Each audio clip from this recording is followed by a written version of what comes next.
墨西哥这边5月14有美容师伫直播时互枪杀，这个过程是拢放送出去，当局怀疑这是针对女性的羞愤犯罪。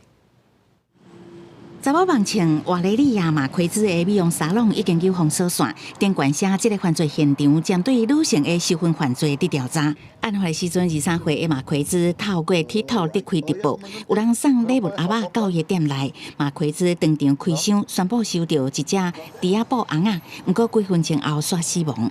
La Fiscalía se encuentra en las acciones de investigación. No nada más las cámaras que pudiera haber de públicas o de gobierno, sino también las cámaras que de particulares pudieran encontrarse. 美国有线电视新闻网 CNN 报道，当时有一个身份的查甫人走入马奎兹的美容沙龙，甲伊射杀，佮即时播放出去。马奎兹倒伫椅仔顶头前的桌仔拢照会，一直到有人甲伊的手机摕起来，直播还搁咧进行。伊的面阁雄雄有上镜头，才结束画面。马奎兹伊的 IG 有超过10万个追随者，伊的死亡。 伫墨西哥这个长期凶杀案甲暴力侵害妇女案件真悬的国家，造成真大新闻。就伫前几天，东部维拉克鲁斯州一个女性市长候选人嘛伫直播时阵，互人枪杀，这个案拢总4个人死亡。根据国际调查组织，2020年墨西哥有1/4的女性谋杀案，拢是针对女性的羞愤犯罪伫进行调查。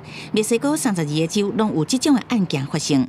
根据墨西哥政府数据，2024年全国拢总847件谋杀女性的案件，今年前3个月有162件。墨西哥对凶杀案的因应严重不足，抓袂到人，也是证据不足，真侪因素，真罕的有人互人起诉。2022年，墨西哥差不多有4000个妇女互人杀害，占年度凶杀案总案件数12%。人权观察表示，到尾有判决的比例差不多67%。对当局来讲，提高调查能力、保护证人也甲受害者的能力，拢必须加强。